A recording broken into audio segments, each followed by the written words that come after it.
नमस्कार, आप देख रहे हैं साधना प्लस और मैं हूं आपके साथ पूजा अग्रवाल। बुलेटिन की शुरुआत करेंगे बिहार झारखंड की खबरों के साथ, लेकिन उससे पहले नजर इस वक्त की सुर्खियों पर। सहरसा में कानून का पालन करने वाले ही उड़ा रहे कानून का उल्लंघन। ड्यूटी के दौरान नशे में दरोगा जी विशेष छापेमारी के दौरान थाने पहुंचे डीआईजी, शराबी दरोगा को किया गिरफ्तार। कठुआ में 490 कार्टून विदेशी शराब बरामद। बंद पड़ी फैक्ट्री में के गोदाम में शराब बरामद। उत्पाद विभाग के सहायक आयुक्त ने की छापेमारी दौरान शराब हुई बरामद। कैमूर पुलिस को मिली बड़ी सफलता। नौकरी दिलाने के नाम पर लाखों की ठगी के आरोपी युवक गिरफ्तार। 2 आरोपियों को पुलिस ने किया गिरफ्तार। और गुमला में शॉर्ट सर्किट से लगी घर में आग लगने से झुलसा 6 साल का मासूम। गांव वालों ने मासूम को कराया अस्पताल में भर्ती। डॉक्टर ने किया मासूम को मृत घोषित।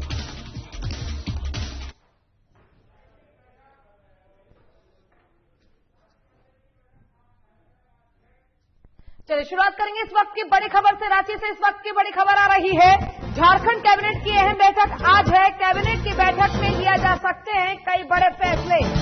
1 दर्जन से अधिक प्रस्ताव रखे जाने की संभावना है। निजी कंपनियों में 75% स्थानीयों के लिए आरक्षित हो सकते हैं पद। बेरोजगारों को प्रोत्साहन भत्ता देने का सरकार कर सकती है ऐलान। ये बड़ी खबर रांची से। झारखंड कैबिनेट की आज अहम बैठक है और कैबिनेट की बैठक में कई बड़े फैसले लिए जा सकते हैं। 1 दर्जन से अधिक प्रस्ताव रखे जाने की संभावना जताई जा रही है। निजी कंपनियों में 75% स्थानीयों के लिए आरक्षित हो सकते हैं पद। बेरोजगारों को प्रोत्साहन भत्ता देने का सरकार कर सकती है ऐलान। आज झारखंड कैबिनेट की अहम बैठक है। कैबिनेट की बैठक में कई बड़े फैसले लिए जा सकते हैं। 1 दर्जन से अधिक प्रस्ताव रखे जाने की संभावना जताई जा रही है और निजी कंपनियों में 75% स्थानीयों के लिए आरक्षित हो सकते हैं पद। बेरोजगारों को प्रोत्साहन भत्ता देने का सरकार कर सकती है ऐलान। बेरोजगारों को प्रोत्साहन भत्ता देने का ऐलान कर सकती है सरकार। आज झारखंड कैबिनेट की अहम बैठक है और इस दौरान दर्जनों प्रस्ताव जो है वो रखे जाएंगे और संभावना ये जताई जा रही है कि कई बड़े फैसले, अहम फैसले आज होने हैं। निजी कंपनियों में 75% स्थानीय लोगों के लिए आरक्षित होंगे पद, इसकी भी संभावना जताई जा रही है। और बेरोजगारों को प्रोत्साहन भत्ता देने का सरकार ऐलान कर सकती है। काफी बड़ी बात है कि बेरोजगारों को प्रोत्साहन भत्ता देगी सरकार। कई अहम फैसलों पर प्रस्ताव पारित किए जा सकते हैं। 75% स्थानीयों के लिए आरक्षित हो सकते हैं पद। झारखंड कैबिनेट की आज अहम बैठक है। कैबिनेट की बैठक में बड़े फैसले लिए जाने के अनुमान जताई जा रही है। 1 दर्जन से अधिक प्रस्ताव रखे जाने की भी संभावना है।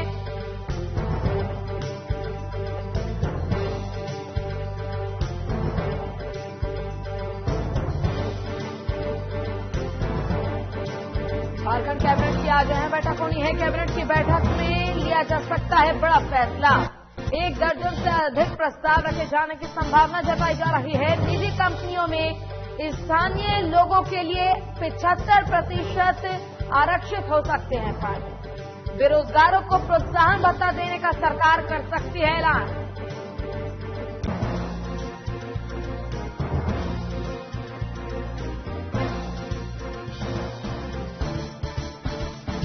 रांची से बड़ी खबर आपको बता रहे हैं, जहां झारखंड कैबिनेट की आज अहम बैठक होनी है। कैबिनेट की बैठक में लिया जा सकता है बड़ा फैसला। 1 दर्जन से अधिक प्रस्ताव रखे जाने की संभावना जताई जा रही है। निजी कंपनियों में 75% स्थानीय लोगों के लिए आरक्षित हो सकते हैं पद। और इसी पर अधिक जानकारी के लिए हमारे वरिष्ठ संवाददाता नवीन शर्मा हमारे साथ फोन लाइन पर जुड़ गए हैं। नवीन, आज झारखंड कैबिनेट की अहम बैठक होनी है। कई प्रस्तावों को पारित किए जाने का फैसला लिया जा सकता है, क्या कुछ पूरी जानकारी है?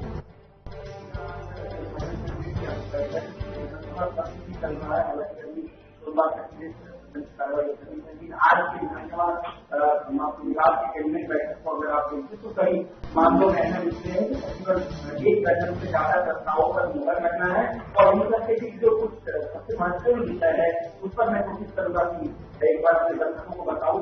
देखिए, झारखंड सरकार ये फैसला नहीं ले दी जाती, हो सकता है कि मेरे साथ प्रस्ताव भी आए कि जो निजी क्षेत्र में 75% का जो आरक्षण है वो स्थानीय लोगों को मिलने जा रहा है। यानी 30,000 रुपए मासिक वेतन जिन लोगों का निजी होगा उसमें अब स्थानीय लोगों को वरीयता दी जाएगी और 75% आरक्षण का लाभ जो है और स्थानीय लोगों को मिलेगा। पर आज बाकायदा जो है सरकार इस पर आज प्रस्ताव ला सकती है कैबिनेट में और शायद कैबिनेट के प्रस्ताव में आज इस पर मुहर भी लग जाए, क्योंकि हरियाणा सरकार ने भी हाल में आपने देखा होगा कि जो 75% जो निजी क्षेत्रों में आरक्षण था उसको कन्फर्म कर दिया है। यानी जब हरियाणा की अगर बात करेंगे तो हरियाणा में 75% जो है स्थानीय लोगों को निजी संस्थानों में उन जगहों पर जो है उनको नौकरी देते हैं। लेकिन इन सब के बीच में महत्वपूर्ण विषय ये भी है कि हेमंत सरकार ने कहा था कि हम जो श्रमिक है उसको रोजगार देने के लिए श्रमिक नहीं कर सकते हैं कि रोजगार के लिए वर्ष हो गए। तो ऐसे में जो श्रम विभाग है, श्रम विभाग तमाम चीजों के लिए तैयारियां कर रहा है और आज समस्या हो सकता है कि कैबिनेट में इस पर प्रस्ताव आए, श्रम विभाग जो प्रस्ताव लेकर के आए जो है वो रोजगारों का साल होगा। ऐसे में तमाम विभागों में कितने रोजगार कहाँ पदे खाली है और सरकार कैसे रोजगार बढ़ा सकती है, रोजगार सृजन कर सकती है, इसको लेकर के मसौदा तैयार कर दिया गया है श्रम विभाग के द्वारा। और संभवतः आज जो कैबिनेट बैठक है उस कैबिनेट बैठक में इस पर प्रस्ताव लाया जा सकता है श्रम विभाग की तरफ से। इसकी भी तैयारी श्रम विभाग की तरफ से पूरी कर दी गई है। और सबसे बड़ी बात की जो राज्य में टेक्निकल एजुकेशन प्राप्त किए हुए जो छात्र हैं उनको राज्य सरकार जो है कहीं न कहीं अब एक बेरोजगारी भत्ता जो है वो देने जा रही है। इस पर भी आज कैबिनेट जो है कैबिनेट में प्रस्ताव लाया जा सकता है, मुहर भी लग सकती है।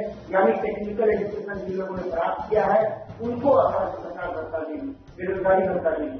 तो निश्चित तौर से महत्वपूर्ण इसलिए है आज की कैबिनेट बैठक कई मामलों में खास है। इसके अलावा हम तकरीबन मैंने बताया कि 1 दर्जन ऐसे मामले हैं जिन पर प्रस्ताव जो है वो लाया जा सकता है, उस पर मुहर लग सकती है। तो निश्चित तौर से हेमंत सरकार जो है रोजगार को लेकर के कुछ सदन में आपने देखा होगा विपक्ष जो है सदन के पहले दिन से ही लगातार रोजगार को लेकर के सरकार को घेरती रही है।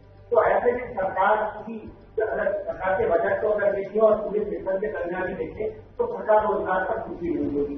ऐसे में आज अगर कैबिनेट में ही तमाम प्रस्तावों को अगर लाया जाए क्योंकि तमाम चीजें रोजगार से जुड़ी हुई है। एक बड़ा मुद्दा इसलिए भी है कि अगर निजी क्षेत्रों में 75% जो है स्थानीय लोगों को अगर उसमें आरक्षित कर दिया जाएगा रोजगार के लिए तो निश्चित तौर से झारखंड में जो बेरोजगारी की एक समस्या है मेरे ख्याल से बहुत हद तक इस समस्या को दूर की जा सकती है। तो ये एक बड़ा फैसला जरूर राज्य सरकार का हो सकता है क्योंकि अगर आप टेक्निकली झारखंड को अगर देखें तो क्योंकि औद्योगिक और तमाम चीजों को लेकर के झारखंड ज्यादा कर रहा है। कई बाहर की बहुत सारी कंपनियां जो है यहाँ पे जो है अपना उद्योग लगाई हुई है और आप देखिए कि इसमें एक रिपोर्ट भी आया था। उस रिपोर्ट में ये बताया गया कि तकरीबन जो है 50% से ज्यादा जो काम करने वाले लोग जी बिल्कुल नवीन, जिस प्रकार से बड़े फैसले ले सकती है सरकार आज, ऐसे में 75% स्थानीय लोगों को आरक्षित करने की बात भी कही गई है जो बेरोजगार लोग हैं। तो क्या लगता है कि कहीं न कहीं अब जो बेरोजगार लोग हैं और निजी कंपनियों में उन्हें कहीं रोजगार मिल जाएगा और बेरोजगारी भत्ता जो है देने की बात कही गई है सरकार, इससे कहीं न कहीं जनता को लाभ होगा? निश्चित तौर पर निजी क्षेत्र की अगर बात करें तो आज से नहीं कई सालों से निजी क्षेत्र में आरक्षण की बात हो रही है। लंबे समय से सरकार है इस और पहल करने की कोशिश की। हालांकि बहुत कम ऐसे राज्य है जो इन क्षेत्रों में पहल कर पाते हैं। हरियाणा काबिल तारीफ है जो हरियाणा ने अपने यहाँ इस तरह के पायलट प्रोजेक्ट को लाया और इस तरीके से उन्होंने निजी क्षेत्रों में आरक्षण किया। और सबसे बड़ी बात की तो 50,000 से नीचे की जो सैलरी है और पूर्ण सैलरियों के लिए स्थानीय लोग जो है 75% वो उसके लिए अपनी पदों के लिए अप्लाई कर सकते वो उनके लिए आरक्षित होगा। यानी बाहर से जो लोग काम करेंगे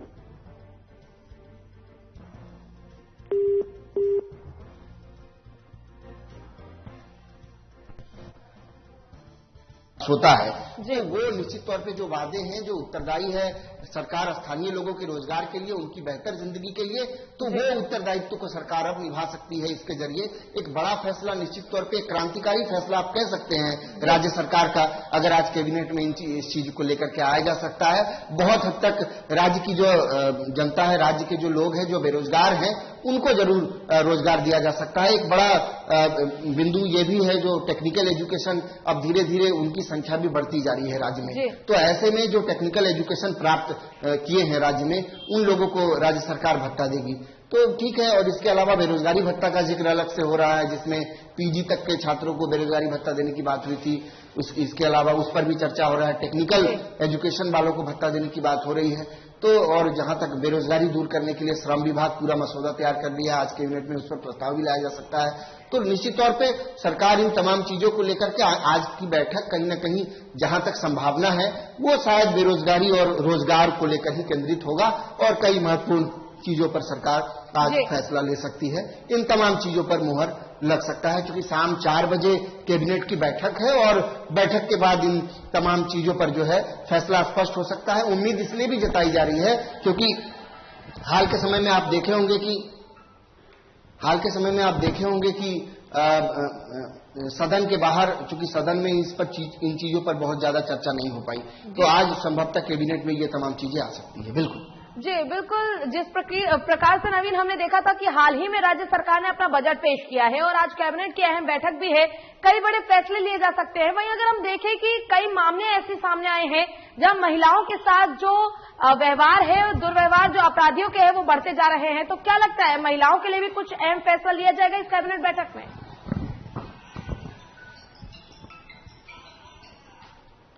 क्या लाइव खत्म हो गया?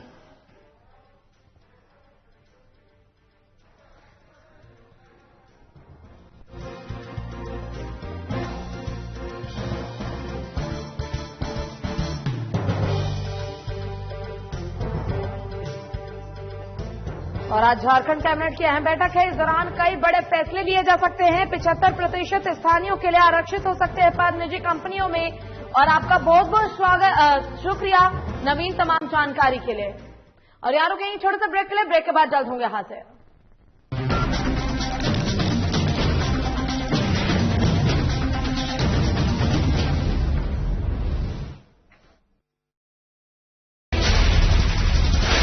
बिहार झारखंड के साथ देश दुनिया की हर बड़ी खबर देखिए फटाफट अंदाज में शाम 7:30 बजे।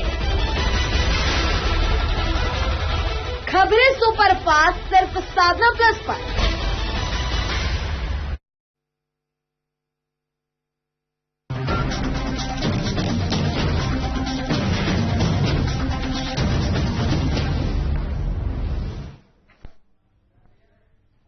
और ब्रेक के बाद एक बार फिर से रुक करेंगे खबरों की ओर। बिहार में पूरी तरह से शराबबंदी लागू है और शराबबंदी कानून को कड़ाई से पालन करवाने की जिम्मेदारी पुलिस की है, लेकिन सरकार की जिम्मेदारी निभाने वाले ही खुद जब शराब के नशे में कानून की धज्जियां उड़ा रहे हैं।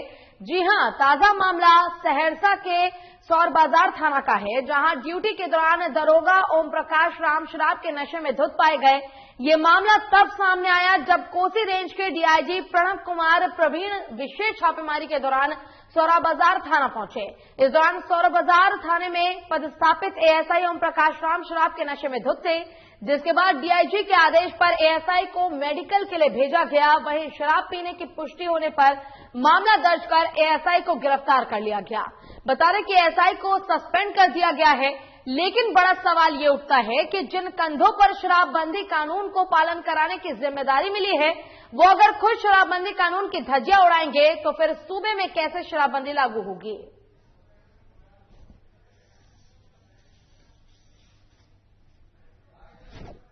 जैसा कि मुझे ज्ञात हुआ कि वो नशे की हालत में थे, जिसका मेडिकल जांच कराया गया और ब्रेथ एनालाइजर से भी जांच कराया गया, जिसमें स्क्रीन हुई। तत्पश्चात उनके लिए प्राथमिकी दर्ज कर न्यायालय में आरोपित किया। क्या कौन से थाने में पदस्थापित थे, क्या नाम है? सौर बाजार थाने में डीएसआई ओम प्रकाश राम निलंबित किया गया।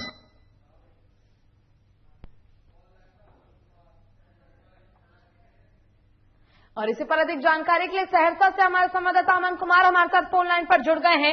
अमन, बिहार में पूर्ण शराबबंदी है, बावजूद इसके शराब तस्करी जो है वो भी बढ़ता जा रहा है और जिन कंधों पर इन जिम्मेदारियों को दिया गया है, पूर्ण शराबबंदी को रोकने के लिए ये जिम्मेदारी दी गई है, अब वो भी नशे में धुत दिख रहे हैं। आखिर कैसे समझे इसे? जी, मैं आपको पूरा मामला बता देता हूँ। मामला सौर बाजार सहरसा जिले के सौर बाजार थाना का है। बीते रात जो है डीआईजी जो डीआईजी प्रणब कुमार परवीन जो है मतलब गश्त करने के लिए जो है औचक निरीक्षण में थाना पहुंचे और निरीक्षण में पाया गया कि एक कोठी पर बैठे दरोगा ओम प्रकाश राम को जो नशे में पूरा धूत था उसके बाद जब पता चला कि डीआईजी को नशे में धूत है तो उसके बाद उन पर कार्रवाई की गई और उन पर केस किया गया। उसके बाद न्यायालय में भेजा गया, उस पर कार्रवाई की जा रही है और उसको निष्पन्न करने का बात किया जा रहा है।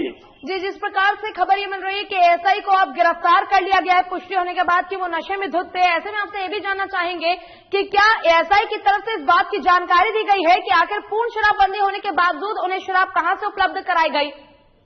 जी, मैं उससे बात करना चाहा। जब कोर्ट न्यायालय में उनकी पेशी हो रही थी, पेशी के दौरान जब जो सस्पेंड दरोगा है उनसे बात करने की कोशिश गई, जो नशे में धूत दरोगा पाया गया तो उनसे बात करने की कोशिश गई, वो कुछ भी बोलने से इनकार कर दिए और पत्रकारों से बचते नजर आए। उसके बाद कोर्ट गुप्त से दूर निकल करके न्यायालय में पेशी हुए, उसके बाद फरार हो गए। जी, सस्पेंड कर दिया गया है एसआई को। इसके अलावा और क्या कुछ कार्रवाई की गई है ताकि आगे इस प्रकार की घटनाएं न हो? इस पर मतलब डीआईजी प्रणब कुमार परवीन जो है इस तौर से एक सभी थाना प्रभारी के साथ मीटिंग करके इसकी सूचना दी गई है कि इस तरह की घटना नहीं हो। ये पुलिस विभाग के लिए शर्मिंदगी की बात है। जिस तरह से घटना हुआ है, ये घटना मतलब पुलिस विभाग में झकझोर दिया है सबको कि इस तरह की घटना जिसके कंधे पर जो है शराबबंदी को सही सख्त पालन कराने के लिए जिस जिम्मेदारी दी गई है वही खुद नशे में धूत होकर के जो है शराब में पकड़े गए। ये एक पुलिस विभाग के लिए शर्मा की बात मान लेते। जी, बिल्कुल पुलिस विभाग के लिए काफी शर्मनाक की बात है कि जिन कंधों पर ये जिम्मेदारी दी गई है कि पूर्ण शराबबंदी को लागू किया गया है और उसको सफल बनाने की जिम्मेदारी दी गई है, बावजूद इसके पुलिस प्रशासन ही नशे में धुत नजर आ रही है। और आपका बहुत बहुत शुक्रिया अमन तमाम जानकारी के लिए। और फतुहा औद्योगिक क्षेत्र में बंद पड़े फैक्ट्री के गोदाम में छापेमारी हुई है। बता दें कि उत्पाद विभाग के सहायक आयुक्त के नेतृत्व में यह छापेमारी की गई, जहां इस छापेमारी में 490 कार्टून विदेशी शराब बरामद की गई। इस दौरान उत्पाद विभाग के सहायक आयुक्त ने बताया कि उन्हें गुप्त सूचना मिली थी, जिसके आधार पर यह छापेमारी की गई, जिसके चलते फैक्ट्री के गोडाउन में भारी मात्रा में शराब मिली है। वहीं इस शराब की खेप में कीमत कम से कम 30 लाख रुपए बताई जा रही है और इस दौरान पुलिस ने एक संदिग्ध युवक को भी गिरफ्तार किया है। जानकारी के मुताबिक 2 साल पहले भी इस फैक्ट्री एरिया में करोड़ों रुपए की विदेशी शराब बरामद की गई थी।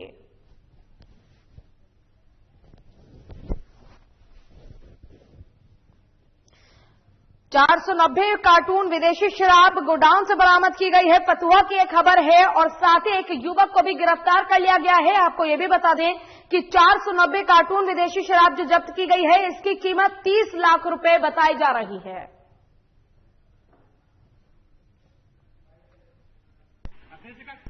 आज गुप्त सूचना के आधार पर फतुहा इंडस्ट्रियल बेल्ट में एक बंद और पुरानी बंद पड़ी गोदाम में गोदाम है या फैक्ट्री है सर? ये फैक्ट्री या गोदाम, अभी तो गोदाम टाइप में लग रहा है जो बंद पड़ा हुआ है। अब क्या था इसका पूरा तहकीकात हम लोग बाद में करेंगे। यहाँ पर हम लोगों को सीमेंट भी रखा हुआ है और उसी के बीच में विदेशी शराब रखी हुई मिली। तो हम लोगों ने छापामारी में यहाँ पर जो जब्त किया है, टोटल हमको मिला है 490 कार्टून। उसमें से 47 है 750 ml का 47 कार्टून और 373 ml का 276 कार्टून और 180 ml का 167 कार्टून यहाँ से रिकवरी की गई। और कैमूर पुलिस को बड़ी सफलता मिली है। बिहार के थानों में डाटा ऑपरेटर पद पर नौकरी दिलाने के नाम पर लाखों की ठगी करने वाले गिरोह को पकड़ा गया है। वहीं इसमें 2 आरोपियों को पुलिस ने पटना से गिरफ्तार कर लिया है। उनके पास से laptop, desktop, scanner, ATM, 40,000 cash, भारी मात्रा में कागजात भी बरामद हुए हैं। जानकारी के अनुसार पटना बोरिंग रोड में निसाम सर्विसेज प्राइवेट लिमिटेड के नाम से फर्जी कार्यालय चलते थे और ये आरोप था। कैमूर एसपी ने बताया है कि 9 मार्च को कुछ युवक आए और उन्होंने अपना नियुक्ति पत्र दिखाया। उन्होंने इस संबंध में जांच कार्रवाई की मांग की है और उन युवक से डाटा ऑपरेटर के नाम पर लिखित परीक्षा के बाद 60,000 रुपए की मांग की जा रही थी। वहीं पुलिस जांच में जुट चुकी है। नौकरी के रैकेट में कितने लोग और शामिल हैं, जल्द कर लेंगे इस चीज का पता। और अब तक पटना के 2 कार्यालयों में कार्रवाई हो चुकी है। समय से रहते बेरोजगार युवक पुलिस का सहरसा नीति लेते हुए मामला का खुलासा करेंगे।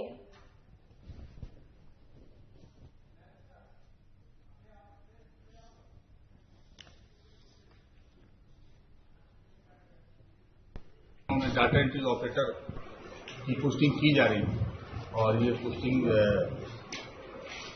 बड़े पारदर्शी तरीके से की जा रही थी पेट्रोल के माध्यम से, बट इसी का दुरुपयोग जो है कुछ व्यक्तियों के द्वारा किया गया। सब व्यक्ति की सूचना के आधार पर एडिशनल एसपी हेडक्वार्टर और डीआईओ की टीम गठित की गई, जिसमें भभुआ थाना से भी सब इंस्पेक्टर रणवीर शामिल थे। इस टीम के द्वारा जांच की गई। प्रथम दृष्टया में ये पूरा मामला फर्जी पाया गया। ये टीम पटना उनके कार्यालय में भी गई, जो निजाम का कार्यालय में जो भी उनके दस्तावेज हैं उनको जब्त किया गया, लैपटॉप, प्रिंटर, डेस्कटॉप, इन सबको जब्त किया गया। और अगली खबर गुमला से है, जहां सिसई निवासी विनय विश्वकर्मा के घर में शॉर्ट सर्किट से आग लग गई। वहीं इस आग में एक 6 साल का मासूम झुलस गया। इस दौरान गांव वालों ने आग बुझाने की काफी कोशिशें की, लेकिन तब तक मासूम पूरी तरह से झुलस चुका था। वहीं आनन फानन में गांव वाले बच्चों को लेकर नजदीक रेफरल अस्पताल पहुंचे, जहां डॉक्टरों ने बच्चे को मृत घोषित कर दिया। साथ ही इस हादसे में पीड़ित परिवार का काफी नुकसान भी हुआ है। इस दौरान पर एसडीपीओ मनीष चंद्र लाल, प्रखंड विकास पदाधिकारी प्रवीण कुमार, थाना प्रभारी अभिनव कुमार, सीआई प्रदीप कुमार सहित काफी संख्या में ग्रामीण भी मौजूद रहे। गुमला की एक खबर, जहां सिसई निवासी विनय विश्वकर्मा के घर में शॉर्ट सर्किट के कारण आग लग गई। वहीं इस आग में एक 6 साल का मासूम बच्चा झुलस गया। इस दौरान गांव वालों ने आग बुझाने की काफी कोशिशें की, लेकिन तब तक मासूम पूरी तरह से झुलस चुका था। वहीं आनन फानन में गांव वाले बच्चे को लेकर नजदीक रेफरल अस्पताल पहुंचे, जहां डॉक्टरों ने उसे मृत घोषित कर दिया। और एसडीपीओ मनीष चंद्र लाल, प्रखंड विकास पदाधिकारी प्रवीण कुमार इस दौरान वहां मौजूद रहे और मामले की जांच की जा रही है।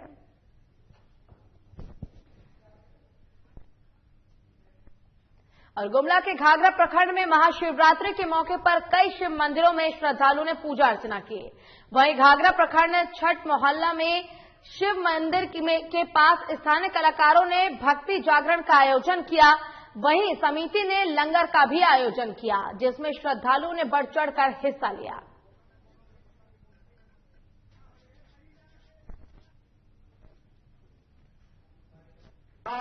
आज महाशिवरात्रि के उपलक्ष्य में छठ नगर घाघरा में छठ घाट स्थित शिव मंदिर में रंगारंग कार्यक्रम का जो आयोजन किया गया, इस आयोजन को करने में हमारे जितने भी सहयोगी हैं, मैं उनका तहे दिल से धन्यवाद देता हूं। इसी प्रकार से प्रत्येक वर्ष रंगारंग कार्यक्रम का आयोजन किया जाएगा। मैं सभी सज्जनों से निवेदन से प्रत्येक वर्ष पूजा समिति को अपना। और समस्तीपुर के वारिसनगर थाना क्षेत्र के सतमलपुर स्थित बूढ़ी गंडक नदी किनारे एक नवजात शिशु का शव मिला है। शव मिलने से इलाके में सनसनी का माहौल है। बता दें कि शिशु का शव मिलने की खबर फैलते ही लोगों की भीड़ उसे देखने के लिए जमा हो गई, जिसके बाद कपड़े में लिपटे हुए शिशु को पानी से बाहर निकाला गया, लेकिन तब तक शिशु की मौत हो चुकी थी। इस दौरान वहां मौजूद किसी ने भी इस मामले की सूचना पुलिस को नहीं दी, लेकिन स्थानीय लोगों ने शिशु के शव को नदी किनारे ही दफन कर दिया।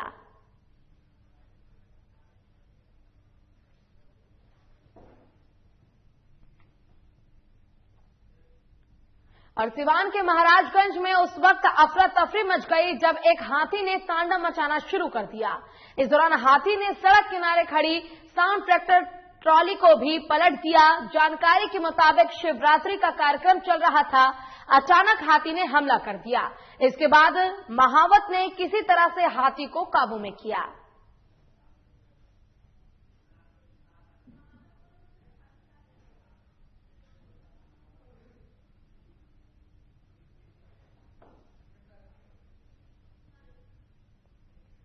और लातेहार जिले के जगतारण गांव में गायत्री शक्तिपीठ का 9वां वार्षिकोत्सव पर कलश शोभा यात्रा निकाली गई।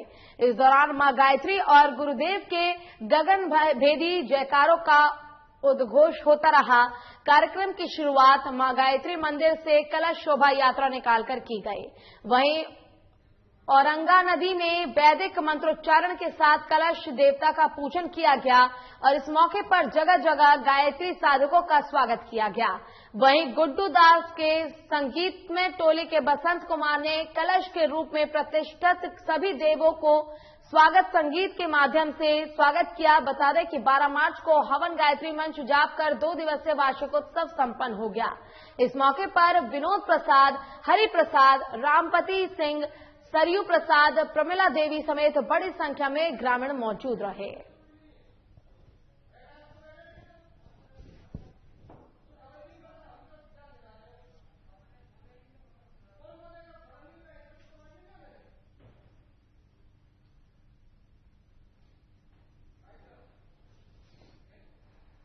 चलिए इसी के साथ फिलहाल के लिए इस बुलेटिन में बस इतना ही। खबरों का सिलसिला लगातार आगे भी जारी है। आप देखते रहिए साधना प्लस। नमस्कार।